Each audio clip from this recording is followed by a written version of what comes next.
Hi, I'm Keeley, also known as Kelly. And I'm Fili, also known as Alex. Welcome to our corner of the Shire, where we will show you how to bring Middle Earth into your daily life to keep you a happy hobbit.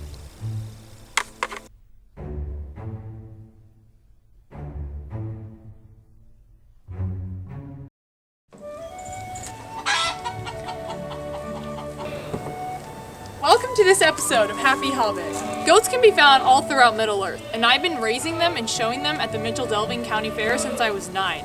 And over the years, I've discovered people have a lot of misconceptions about goats, so today I'm here to set the record straight and teach you a bit of basic goat care. 2 of these goats here are girls, and 1 is a boy. If you had to pick, which one would you think is the male?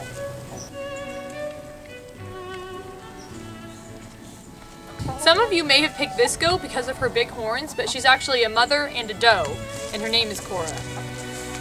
Good girl, Cora. This one is actually the boy, and his name is Tumnus. He was disbudded at an early age, that's why he doesn't have a lot of horns, just little nubs, but he makes up for it by his nice, long, dwarven beard. This is Patch. She's Tumnus' niece and Cora's daughter. Most of you probably picked Cora to be the male because of her big, beautiful horns, when actually both male and female goats grow horns, except if you disbud them at an early age, when they're really young. And they're not even billy goats, even though they do have horns and beards, and there's not even such thing as a billy goat. That's not a breed.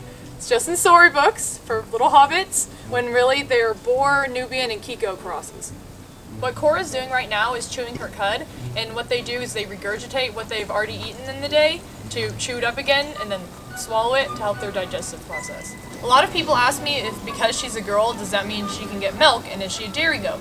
Well, yes, but only if you breed a doe, because then they have milk production, and once the babies wean off naturally, usually that stops, but if you continue milking them, then you'll keep getting milk, and you can make cheeses and milk and things, but only if you milk them once to twice a day, which can be a lot of work, so it really takes dedication, which we have not done with her because we just let the babies wean naturally.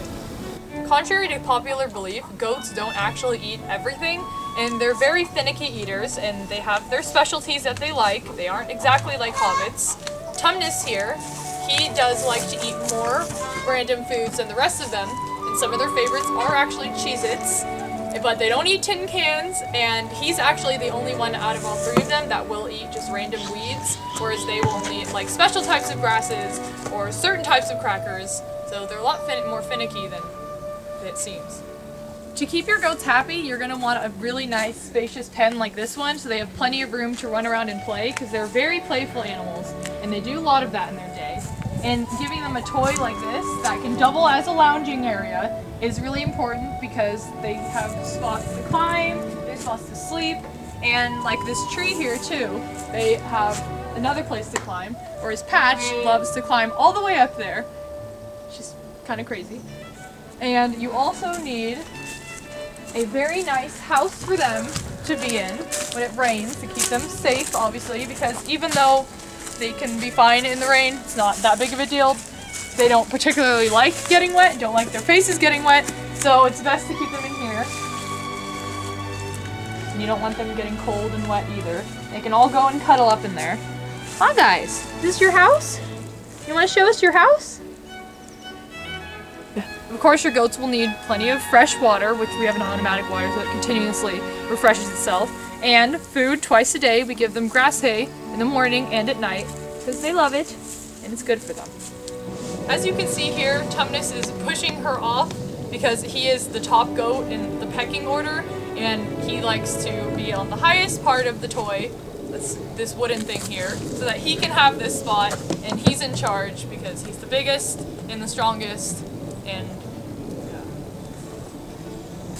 as you've just witnessed, and as you can probably tell, goats have very unique and distinct personalities, like dogs and cats and any other pet, and they're all very much their own person. Like Tumnus here, he's very sweet and cuddly despite his size. Cora is a little more not as sociable as is her daughter Patch, but they're still very sweet. And Patch, even though I think it's because she's the youngest, she's very wild and likes to run around a lot and doesn't exactly like to be petted, and likes to, I think, more think of herself as like a wild thing, or something like that. I hope you've learned a thing or two about goats, and after all that learning, I'm sure ready for some play. What about you guys? Come on, guys! Let's go! Come on! Let's run around and play!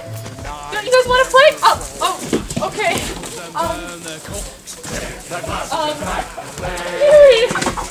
Keely, is that you? Are you Thorin? These are not for eating! Thorin! Calm down, this is not gonna end up like last summer's barbecue! You ate Bonger's goat! Thorin! Thorin! Okay. Some sort of attack is happening.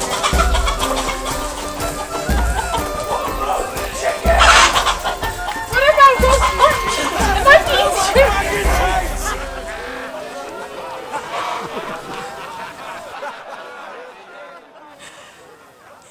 Too bad you couldn't see that chicken running for her life. Bye. He's gonna try to fight me. I know he was looking at you. Welcome to this episode. This goofy goat. Or the male. Ow! I just got a huge cut.